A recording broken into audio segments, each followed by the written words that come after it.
So good afternoon, everyone. Welcome to the first virtual meeting of the Regional Operations and Safety Advisory Committee. I think we all know each other. We have a small group today, so we'll forego introductions. I just wanted to acknowledge Andrew Tracy from CDTC, who will be helping me with this group moving forward, as our colleague Chris O'Neill will be retiring at the end of the month. Chris will be missed dearly. We have big shoes to fill. So thank you to Chris for everything he's done with this group, with modeling, operations, planning at CDTC for many, many years. So I know you've been a mentor to me and to so many others. So thank you for that. Thank you, Zanny. You're welcome. So moving forward, today I'm going to display the agenda on our shared screen, just as a reminder of what we're going to work through today. So the first item on the agenda, and you can share my screen. Can someone just acknowledge that? Yep, we can see it. Great, thank you. So we're going to start today with a presentation, largely from Andrew, a little bit from me on safety, just on sort of transportation trends in this COVID era and what we've seen happen in the region over the last few months. We will then give a brief overview of where we're at with the New Visions Regional Transportation Plan, with a particular focus on changes on the safety and security piece, which again is sort of COVID related. We'll talk a little bit about the e-bike, e-scooter regulations and the guidance that came out regarding e-bikes and e-scooters. Status of some planning activities here at CDTC. And then we'll talk about what we want to do with this group moving forward. Does anybody have any questions before we get into presentations? Okay, I'm going to stop sharing my screen and I'm going to turn over to Andrew Tracy to start us with the first presentation today. Okay, thank you very much. I will share my screen. And okay. So good afternoon, everyone. My name is Andrew Tracy. I'm with CDTC. If we haven't met yet, I was hired at CDTC back in October. Thrilled to be here, loving it so far. And today I've put together a series of slides on various data sources I've found from monitoring the impact of the pandemic on all aspects of transportation in the Capital District. There's a number of data sources freely available that I've been keeping an eye on.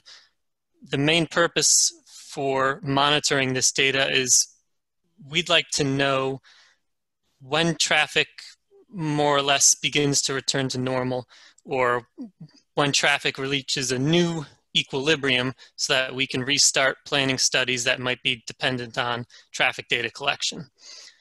So the first data source I will show is VMT, Vehicle Miles Traveled, data from Streetlight Incorporated. Streetlight is a private data vendor. They aggregate data from smartphone apps and from vehicle fleets and from a number of other sources to try to produce estimates of VMT by county for the entire United States. And they've been sharing this data free of charge since the outbreak began. And what Streetlight suggests is that here in the Capital District, VMT dropped beginning around mid-March. It dropped to about 1/4 of its normal baseline level, which anecdotally feels like what happened if you were driving around in the latter half of March or April. It certainly felt like a ghost town during those days. VMT stayed low and through April, and then Streetlight suggests that it began to recover in May and that the recovery continues through June, but we're still short of the baseline that was established prior to the pandemic. So we're going to continue to keep an eye on this data and the other data sources I'll present to see when VMT fully recovers or levels off. I'll also show you streetlight data's statewide VMT estimate for all the counties in New York, not just the CDTC counties. Similar to our counties, there was a considerable drop-off in, considerable drop-off in VMT beginning in mid-March when the New York on pause executive order was signed. And there has been some recovery through June, but we're still not recovered to the pre-March baseline. Another data source we've been keeping an eye on is the NPM-RDS, the National Performance Measure Research data sets. This data is provided free of charge by Federal Highway. They obtained the data from INRIX, another data aggregation firm, and the NPM-RDS has travel time data for pretty much every major roadway in the region. And I took a couple of snapshots here. First is the Northway, which was traditionally a very congested commuter route during the AM and PM peak periods. I looked at the Northway before and after March 15th, which is where, that was a few days prior to the New York on pause order. And that was when VMT really began to sharply fall. And if we look at delay on the Northway before and after March 15th with the NPM-RDS, what we see is there was a huge spike in PM peak period congestion, beginning around 5 p.m. and lasting through about 7 p.m. before March 15th, but delay was completely flattened after March 15th. And we see the same thing for the AM peak period as well. The southbound delay, formerly very high, but the NPM-RDS can detect no delay at all following March 15th. So perhaps good news if you're a commuter, but it shows that around March 15th, almost everyone using the Northway began working from home perhaps. And one other roadway I'll highlight is I-90 through Albany. Similarly, I-90 experienced a very high AM and PM peak periods. Here I'm showing just the PM periods, both eastbound and westbound. The NPM-RDS formerly showed a major spike in delay centering around 5 to 7 p.m., the PM peak period, but that delay essentially vanished as shown in the pink line here after March 15th. So we're going to continue to keep an eye on the NPM-RDS data as another data source for determining when travel times begin to return to normal or reach a new equilibrium.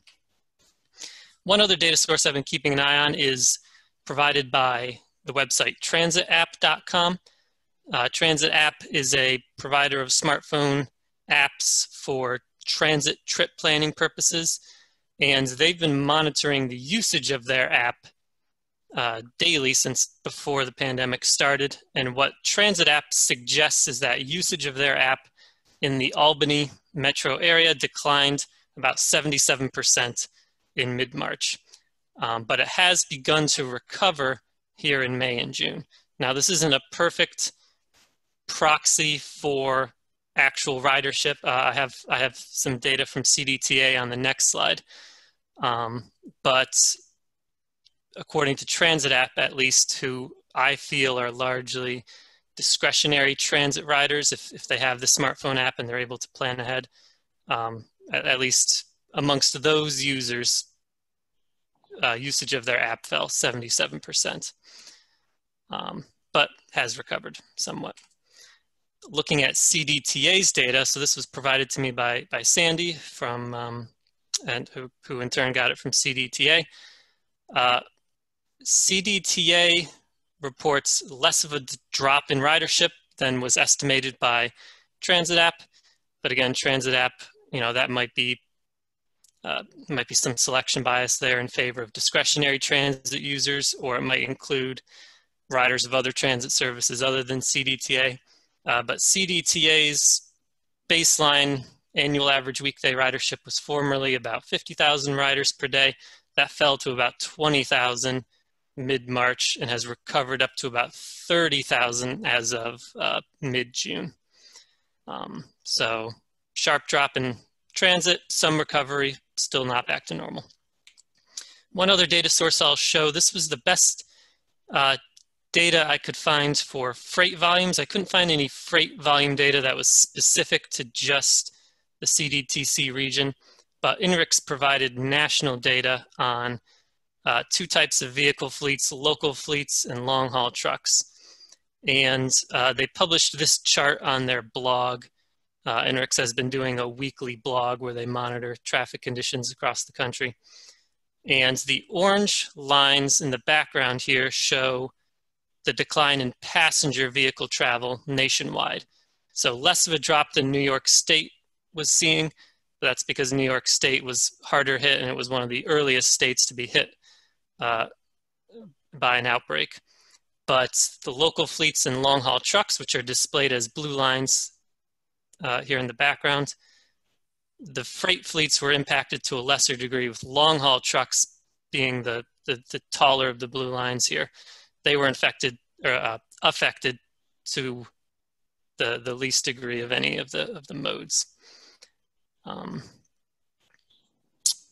The final data I'll share is from Region 1's permanent count stations. They have a number of permanent count stations across the region. I've highlighted just 3 of them here as representative samples.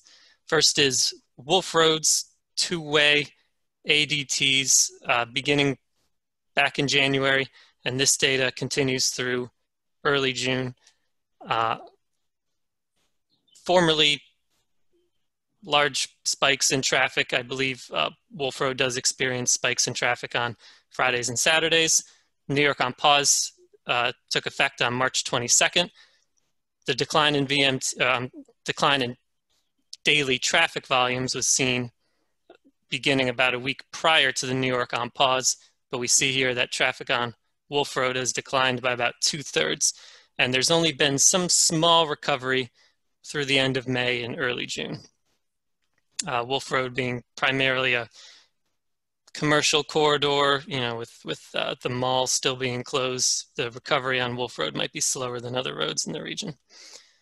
One other permanent count station I pulled data for was for US Route 9 through Latham. Latham has seen, or US 9 in Latham at least, saw less of a decline in ADT than Wolf Road did, perhaps because it's less of a commercial focused corridor. Still a visible decline, recovering somewhat, but not completely through the end of May. And the last permanent count station I'll show is for the Northway. So unfortunately, the only permanent count station I was able to get data from was pretty far north on the Northway. This is actually north of Saratoga Springs. But this data shows that a decline in ADT actually began pretty well prior to New York on pause taking place, perhaps as employers were voluntarily beginning work from home measures in advance of the governor's order. The decline in VMT bottomed out again around mid-March and apparently has not yet recovered, at least through the end of April, which was the most recent data available at this count station on the Northway. So this was my final slide. We're going to continue to monitor all these different data sources, the VMT, the permanent count stations, all the other data sources we can find. Like I mentioned, we're primarily interested in knowing when we can restart planning activities that might be dependent on traffic data collection. We'd like to know when we can start doing field visits to observe real world traffic patterns and bike ped and transit patterns rather than what the patterns have become during the pandemic. So we're going to continue to keep an eye on all these data sources. Like I said, this was my final slide. If anybody has any questions, anything at all, I'd be happy to field them. If anyone has any thoughts on traffic recovery or the impact of transportation of COVID during these times, I'd be happy to discuss those as well. But that's all from me for now. So thank you very much.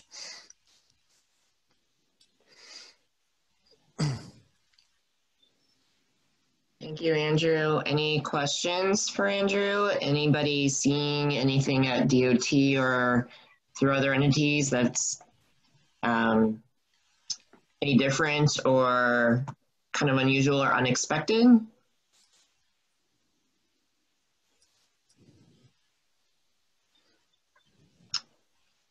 Okay, well, to complement that, I'm going to share my screen and just talk a little bit about what we're seeing on the safety side. And this is, I will say, extremely preliminary data. So we haven't had a lot of time during this COVID crisis yet to process crash data. So what you are seeing is extremely preliminary. So please keep that in mind. I pulled this data from the Institute of Traffic Safety Management and Research, their traffic safety statistical repository. So this only represents data that's made it through the DMV, New York State Department of Motor Vehicle, and has made it into its MERS databases. So this is certainly preliminary, and it's a little hard to say there's any clear trends here, but I did want to show that, to no one's surprise, at least with the data we have available to us now, the blue line, of course, represents 2019 data, and the orange columns, I should say, represent the 2020 data that we have access to. And total crashes for the 4 counties here in the Capital District are certainly lower from one year to the next. Clearly in the month of March, when we really began to see that decline happen. I think if you look at January and February, again, because this is preliminary data, not all of the crashes probably are in the system even at that point, but the rate of decline month to month thereafter is probably less related to what's in the system and more related to what actually happened. When we look alone at fatalities, and not fatalities, I should be very clear in saying fatal crashes, not number of people, but actual number of crashes. The number of fatal crashes largely stayed the same. We did have an unusual month of May last year where we had 9 fatal crashes in the region. We haven't had any, at least that have made it into the database to date. But prior to that, the prior months, it's pretty consistent. Not any significant change there. On the serious injury side, we see the decline. Again, this is preliminary, so not all of the crashes are in the system. And we also see it for the property damage only, which is probably the shakiest of all of the data categories in terms of completeness and what's actually made it into the state databases. So we'll have to circle back in another year because it takes a long time for all this crash data to filter out through all the state databases. We'll have to see what comes back here in the region. So that's all I wanted to share on that topic. Anybody have any questions about that? Okay, and the only other thing, and this is a bit anecdotal, I think the Governor's Traffic Safety Committee's been focusing on pedestrian safety and speed related safety campaigns in the last month or two, because while the crashes may not have changed significantly in terms of fatalities, remains to be seen about serious injuries overall once all the data gets in there. Tickets have definitely shown an increase for the most aggressive level of speeder. That's preliminary data that might reflect the fact that at least for a few months, well, I don't know if it was months, but a few weeks anyway, law enforcement really wasn't on the road conducting traffic stops, and drivers may have felt, been a little liberal in how they were approaching their driving behavior. So we'll see how that trends out in the long term as well. Any other questions or conversation about that? Okay, thank you, Andrew. We'll move on to the New Visions update. Let me pull up the presentation. Okay, so I'll just run through this briefly as well. There it goes. Okay, so where we're at. So the last time this group actually met was all the way back in January. And at that time, we were just completing the creation of a few white papers that were contributing to our long-range plan. So I wanted to give you where we're at in this process. As of now, at our March policy board meeting that CDTC has every 3 months, the policy board approved a preliminary draft for review.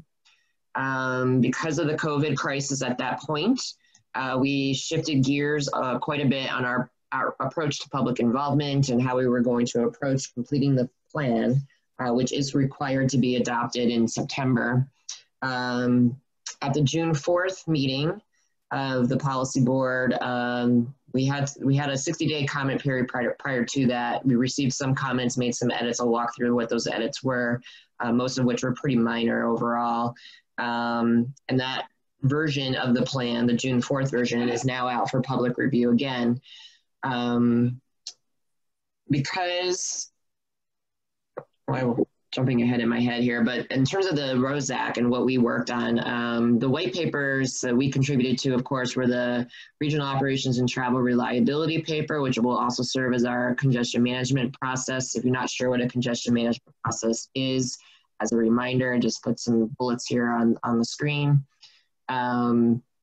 Safety and security was the other paper we contributed to, which in terms of the security and the resiliency topic, there's a little bit of overlap there with the environment and technology white paper. That's something that we'll be talking about. And since this group last met, Chris O'Neill completed the conformity analysis that's required for our plan, and that's also out for public review as we speak. So in terms of the edits since the March version of the New Visions plan, obviously we've had a significant alter our approach to public involvement. I won't go through the details of that today, but clearly without the ability to have any public meetings in person, everything has had to go virtual. We've relied on social media, virtual workshops. We're hoping to host some more formal virtual public meetings over the summer. We're just working out some technology on our end, but that has significantly altered our approach to public involvement. The conformity analysis, as I said, is out for public review now. We've received new VMT data, not only from the work that Andrew has been doing, but we received official new data from the state. That's all been incorporated into the plan. We intend to modify some of the language related to the pandemic, particularly in the sections on transit and resiliency. We've added a essential mobility for all planning and investment principle, and expanded several sections of the plan related to that principle. Obviously, it's gone from the term draft, and we're still working on, I believe, NYSDOT comments. I believe the bulk of those comments relate to bridge and highway assets, and making sure that they're adequately addressed within the plan and recognized within the plan, and I think we're still finalizing that language. So with respect to the air quality conformity determination, the conformity determination is one of these required elements under the Clean Air Act. That is, for New Visions, it's consistent with the Clean Air Act. It has to do with ozone, and I'll just read the text here. Ozone concentrations in the region have improved because of Clean Air Act requirements, including vehicle emission standards. Air quality in the region continues to be good. The results of ambient air monitoring data collected by the State Department of Environmental Conservation for our region are shown below, and this is the graph that's referring to. And as you can see, we're still trending downward and making improvements in our ozone, hitting that 8-hour average. And I suspect with everything going on, that trend it'll be interesting to see how the COVID situation with limited transportation for some amount of time is going to impact this data in the coming years when it's available.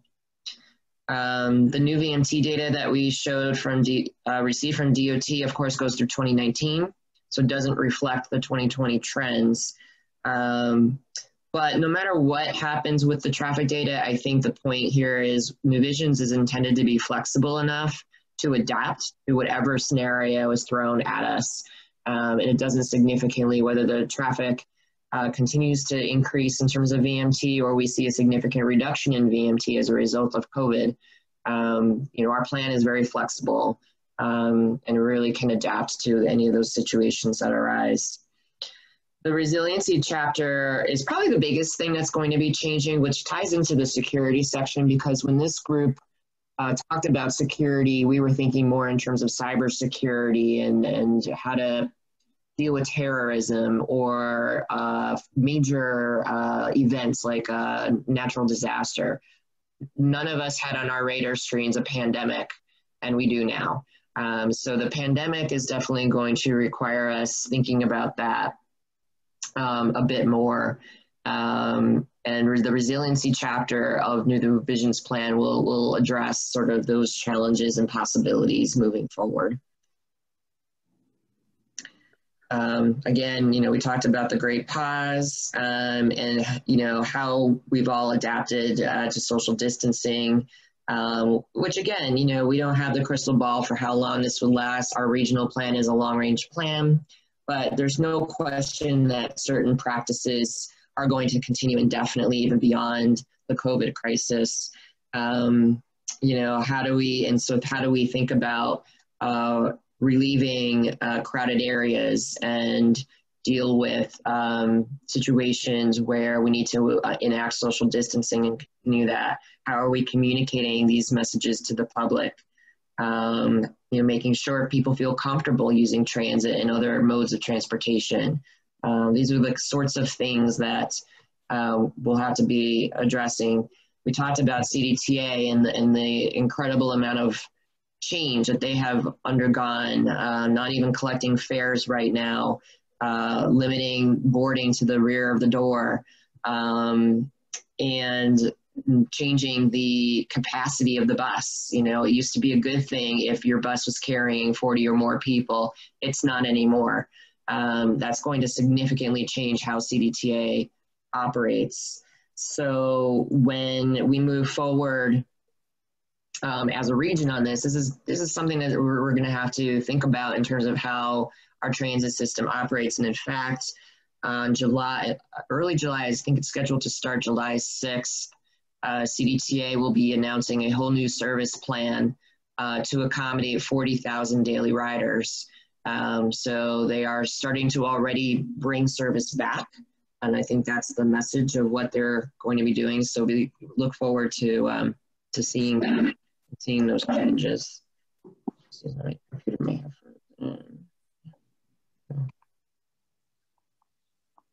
Sorry about that. It looks like my computer here has frozen a bit. There it is. So again, the post-pandemic long-range planning, things that we'll have to remember at CDTC is, I think we're going to be viewing New Visions now as a living document, and that will have more regular updates and changes incorporated because things are changing at a pace that doing a New Visions update every 4 or 5 years might not capture.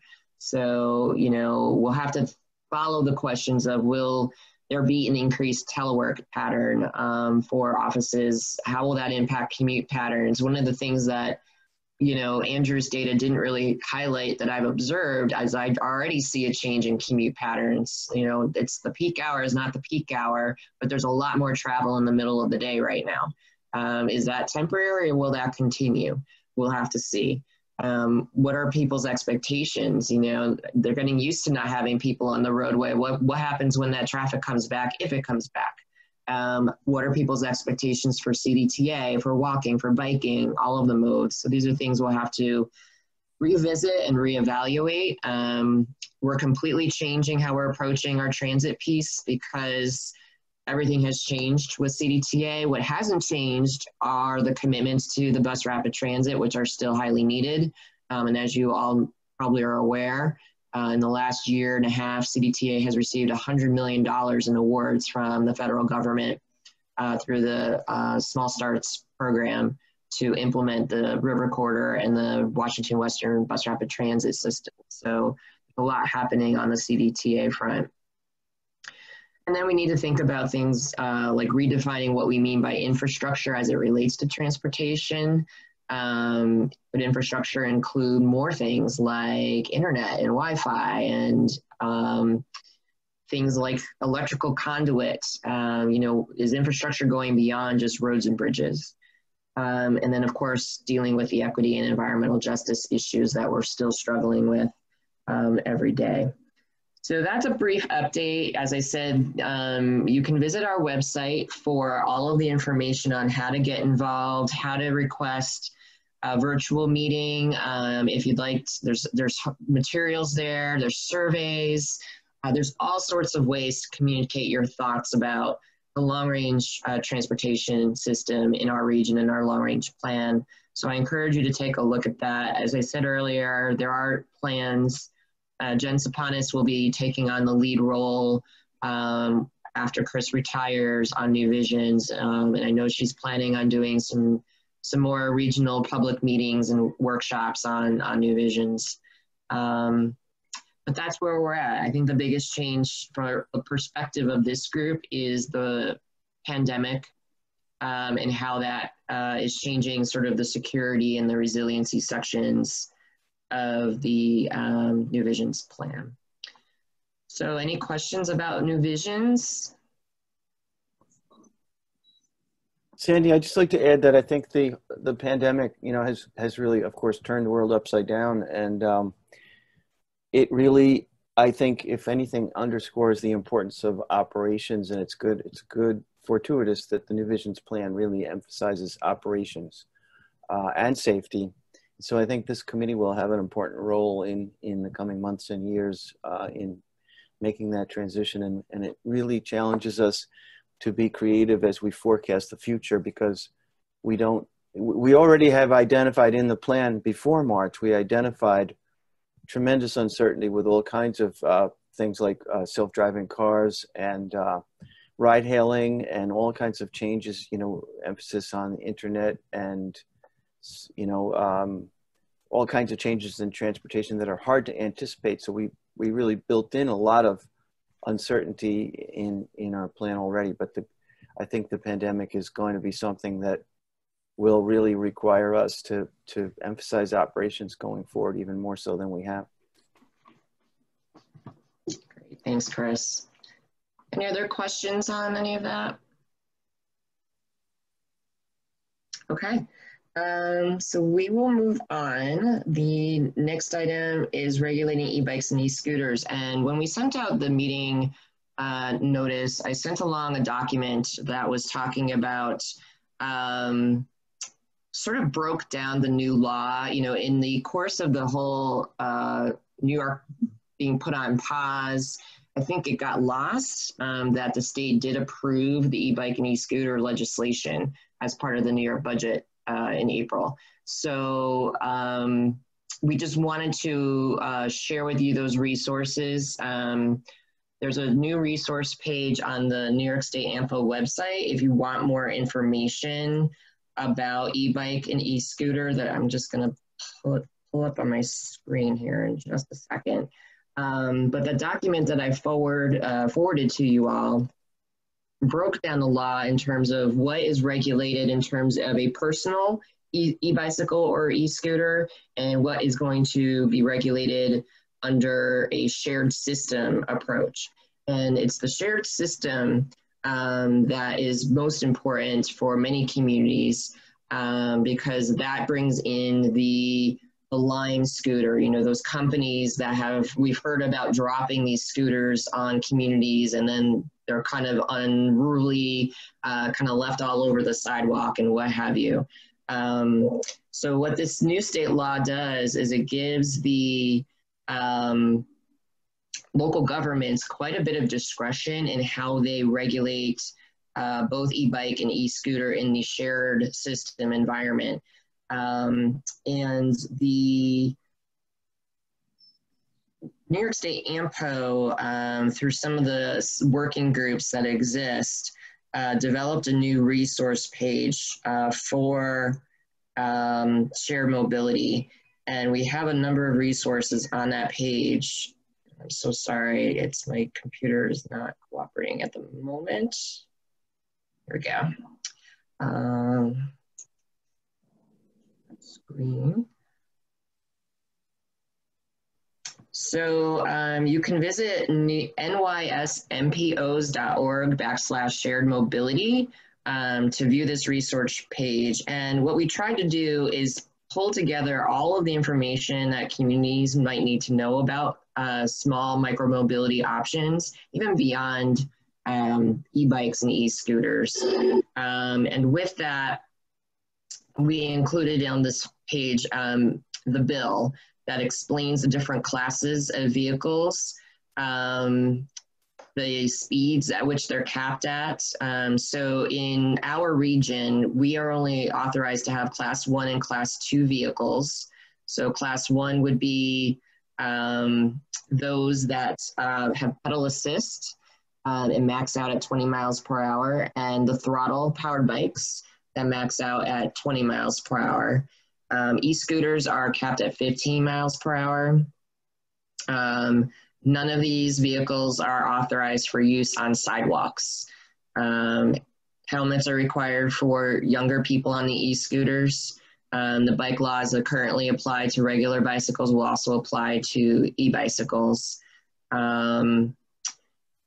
And there's also conditions in terms of where you can use these vehicles. E-bikes are banned on roads where the speed limit is over 30 miles per hour, unless there is a designated separated bicycle lane. And there's a few other provisions in the law regarding that. But there's a whole series of resources, and the one that I emailed to you folks that I thought broke it down in detail and actually provided some model ordinance language for consideration if your community was thinking about, that's not the right document, I'm sorry, was thinking about perhaps authorizing e-bike and e-scooter or considering an outright ban. That document provides some language to illustrate, how you can cobble together some ordinance. It's not model ordinance language, so you would need to tailor it to your local situation and your local story. But the essence of it is very helpful information for, here we go. This is I finally have the right guide. Does the screen still say regulating e-bikes and e-scooters? That guide? Hopefully it does. But the draft ordinance language in here is helpful, and it goes through the law in detail. This is from Cornell Law School. And just sort of broke down the language of the law. It includes the law itself that was passed, all the terminology, what it means for local governments, how you would regulate them if you chose to regulate them. And there's a deadline in here, which is probably the most important fact that I thought was good to know. On the e-bike side of the equation, the provisions took effect immediately when the regulation was passed into law. For e-scooters, the effective date of e-scooters is August 1st of this year, which means that if your community hasn't considered any local regulations, the language that's in the state law will apply. So just keep that in mind. And that's why I thought this resource guide was helpful for folks to understand some of the details of the law, and if there were any concerns in your community, to think about that. The guide is pretty comprehensive, and it doesn't give an opinion. It just lays out the legal aspects of the new law. So just wanted to mention that as a safety thing. There is some language in there about law enforcement and what their role might be. It appears it's kind of a wait and see sort of thing. There might be more information forthcoming on that in the coming weeks and months. but that is the gist of wanted to highlight. If you didn't receive that document and you're interested, I can resend it to you. Any questions about that or any other information anyone would like to share? Okay. And finally, we just wanted to give you folks an update on some of the upcoming planning activities here at CDTC. In terms of the local road safety action plan, we have completed that. The engineering task has been completed. We have revised the 11 memos and provided them to each of the local governments that have them. I plan on circling back to each local government to see if there's a way CDTC can assist them in perhaps doing a little more analysis of those locations, or if there's anything else we can help them with moving forward. The signal retiming project, Andrew, did you want to give a brief status of that one? Sure. The very brief status is that it's on hold because we don't want to collect turning movement count data at signalized intersections right now and then retime all the signals according to that data, because we don't expect that the pandemic will last forever. We expect traffic recovery, we hope. So the regional signal timing program, we were initially intending to be kicking it off now or kicking it off this summer with the hope that we could collect traffic turning movement count data at the signalized intersections that we would be retiming during the fall when school is in session, just in case school buses have a big impact on the signal timing.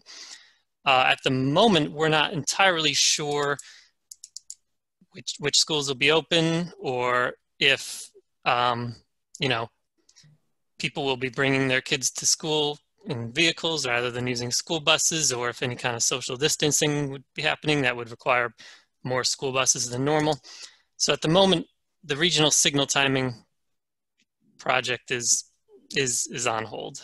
Hopefully, we can just sort of delay it by 1 year and do it in the latter half of our 2-year UPWP, but that's all contingent on travel returning to normal or some new normal equilibrium, you know, maybe by the end of the calendar year. So stay in touch, I guess. Great, and I think we'll use this group a little bit as a sounding board as that project gets underway. So expect to hear more about that in the coming months. Our Community Planning Technical Assistance Program, which originally was conceived as a kind of annual solicitation, and we'd have a deadline and do a bunch of projects. We're bringing, you know, it's not officially up, but you're kind of getting the heads up that our planning committee is expected to take action on changing that program to a rolling solicitation, so that as communities have a need, they can contact us and see if there's a way that CDTC can help with a whole range of community planning initiatives.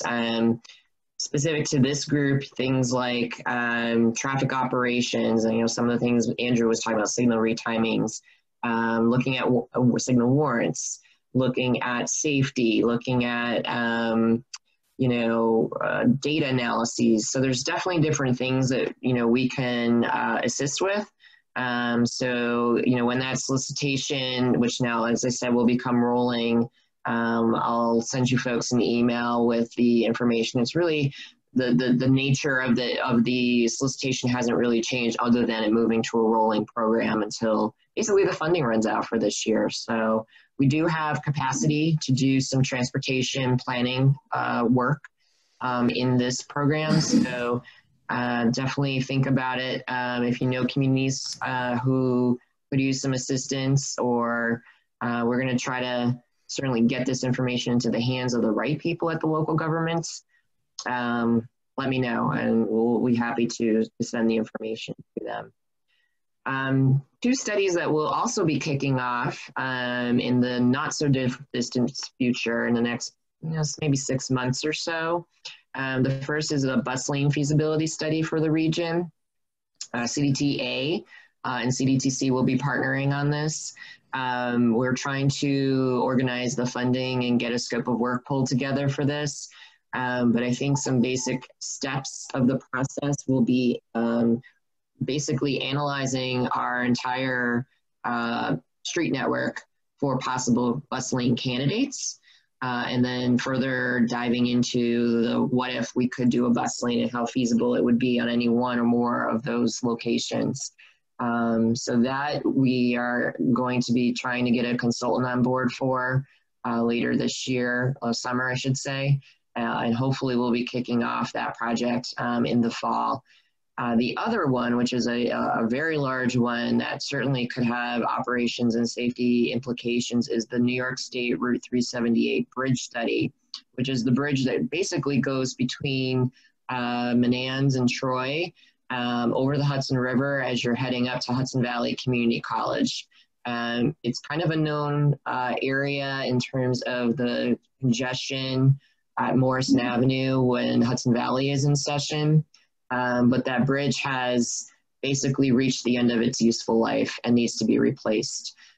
So where it gets located is going to be going through what's called a planning environmental linkage study. It's basically, I'll call it a similar type study as our linkage program studies are, so conceptual ideas, where they do a full sort of existing conditions analysis, develop a range of alternatives, have some criteria to sort of scale back the types of alternatives that would move forward eventually for the NEPA review. So that project will likely kick off officially, I think, in terms of active planning work at the beginning of 2021. CDTC will have a role in modeling scenarios for where the bridge could be.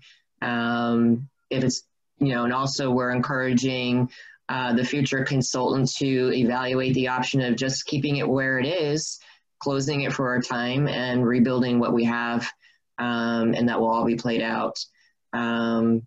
So those are the major planning activities that might be of interest to this group that we have coming up. Did I miss anything, Andrew or Chris O'Neill, that would be of interest to this group today? No, I mean, I'm getting the ball rolling on the Scotia linkage study, which has some operations component to it with the possible reconfiguration of intersections in Scotia, but other than that, I don't think you missed anything. Great, yes. So we, to wrap up, if there's no other questions today, I think we would like to have this group meet a little more regularly, but we want it to be at a reasonable point where there's enough of an agenda to make it worthwhile. My initial thought was maybe we could go to a quarterly meeting unless we need to meet more frequently than that, which would put the next meeting of this group basically in that September-October timeframe. Given where things are at, maybe Andrew's signal timing initiative will be starting to really get going. We'll be able to monitor traffic trends. I know we'll have the new performance measures for safety by then. They just haven't been approved yet by the state. I know that that's in process. So there'll be some things to think about. And I just wanted to get some feedback from the group. Is every 3 months a reasonable starting point? I think so, Sandy. One of my thoughts is, how do we engage more of the law enforcement people in both the operations and safety aspects of what this committee is charged with? I know it's been kind of a disappointment that we've had some regulars, but there's been other, even the state police have been absent lately. And it seems somehow we have to reach out to them and get them involved going forward. The state police have told me that they try to monitor what we're doing, but that they don't necessarily feel like they need to be active participants in the meetings. But I also wonder if we do recommend in the New Visions plan coming from this committee to start a traffic incident management committee. And I wonder if that could be a venue that would get the state police and other law enforcement more directly interested. I'm not exactly sure what the timing should be on that effort, but it's just something to think about, that's something that would engage, that would really engage them. Ryan, you're... Is this going to be a resurrection of the Zone 1, Zone 2 traffic incident committees that used to be? I know that I think there was discussion that we do want to try to take the best of that effort. When we had our reliability workshop last September, a lot of people seemed to think, including from DOT, that incident management committee would be a good thing. And I think this committee can also talk about what would be involved and what the best way to structure that would be. Yeah, thank you for bringing that up, Chris. I'm sorry, I think I spoke over someone. Let me just complete this thought. I think, you know, one of the thoughts I had is, I don't know, and this will require some internal CDTC discussion, if the intent of that task was to create a whole new committee or have that be a part of this committee, which is what my preference would be. Because we already have you folks involved, it would bring the law enforcement more into the broader range of work that we do here. Unless there's some sensitive topics that would need sort of a subcommittee of this group, I mean, that's something that, you know, we can talk about. Did I speak over someone that had a point? Yeah. The law enforcement stuff, people, they want stuff that's, they don't care about intersections in Scotia. And they really need to, you know, in terms of what was successful, you know, getting on towards 20 years ago, is going in and looking at things that actually happen, or were actually going to happen. You know, how do you deal with 20,000 people at SPAC and 20,000 people at Travers? You know, what does that mean for the state police? What does that mean for the locals? You know, things like that, where you can look at something that has happened, look at something that's going to happen, and then work out what the game plan is and how the game plan changes. I mean, we used to have folks like Bill down there, used to come to our TMC every time something big happened at the Nickerpepin Center. And that, you know, we worked out how this works now, and so Bill doesn't come to see us anymore, which I miss Bill. Going through and learning what those plans need to be, you know, if they have changed, they need to change. Those are the things that are going to get the law enforcement people awake and aware, because then they have actions. Okay, I need this many cars, I need this many officers, I need to set up barriers here and here and here and so on. They're very concrete. So I think the next step would just be like this committee trying to formulate the best structure for an incident, whether that would be using this committee directly or having a subcommittee, or, you know, how often should they meet, what should be their agenda, that kind of thing. But I think this committee in the coming months perhaps could start talking about how to actually structure that. They're going to, most cases, the state police obviously are a larger overriding agency, but the locals are going to want to know about it, especially on the PD side. They're going to want to know about themselves. You know, if you're trying to get a larger group together of agencies, you may have a hard time getting them all involved. If it's all about Albany or all about Saratoga, you're going to get a little bit of the fringe agencies, the smaller agencies in, but that has to be something that they want to bite into, and they want to be engaged, and it's worth them sending personnel to a bunch of engineers sitting in a room talking about what we think they should be doing. That was the thing that I ran into when we had that Zone 1, Zone 2 committee, is that it became a bunch of DOT and you know, city engineers in the room, and the officers lost interest because we weren't able to keep them engaged in what they do when they do their thing. They're so busy, the urban guys, I'm talking about Albany in particular, we're so busy doing the things that urban policing has them doing that not always are the specialty guys, the traffic guys, or the forensic guys who may be involved in this have time or the want, if it's not something that they're really going to bite their, be interested in and want to be part of, because they're pulled in so many directions. Maybe could be flexible in terms of, like, some meetings are focused on one group and some meetings focused on another group, and try to structure it so that we don't have people there who don't need to follow the agenda that day. I agree. And that may be more for us to do, but I think you're going to have to break it into chunks so that you get them involved, especially if we want to make this successful. Right. Great advice. I believe that Andrew is going to be spearheading the incident management committee. If you didn't know that, you do now, in lieu of Chris's retirement. But I will certainly be helping him with that from the safety perspective as well.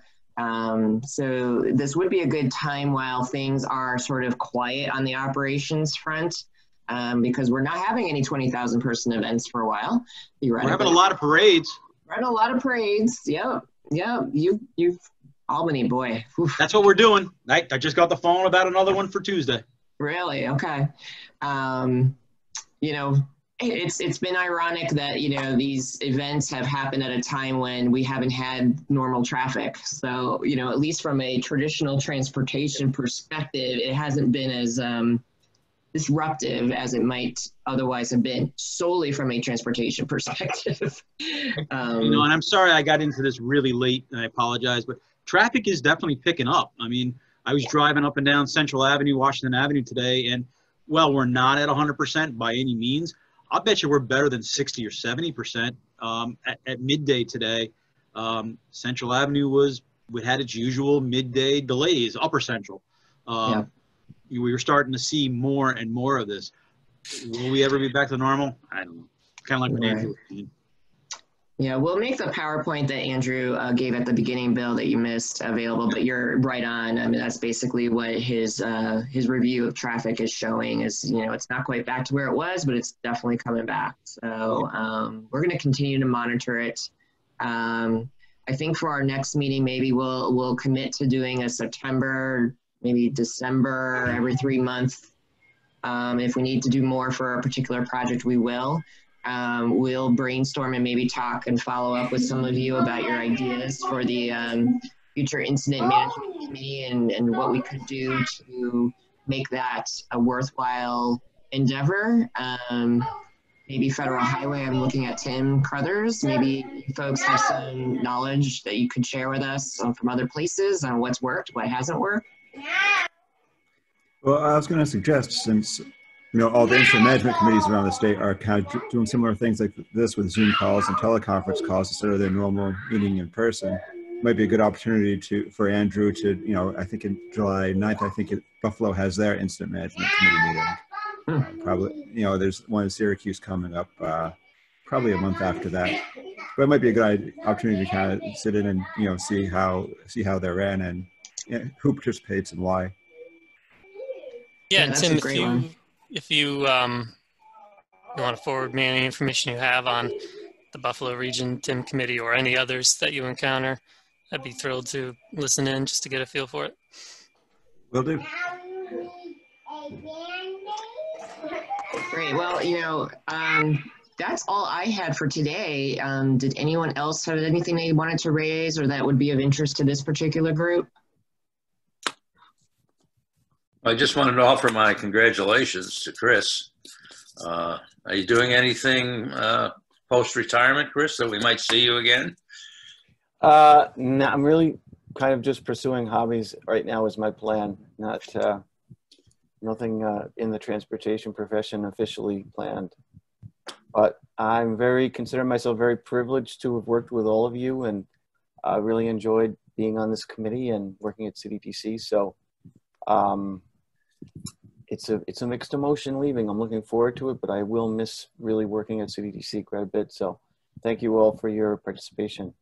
Thank you for your service. Bye, Chris. Thanks. Thank you, Chris. Thank you, everybody. We'll send a meeting calendar invite for a meeting in September. We're hoping we could do it in person, but be prepared. It will likely be virtual.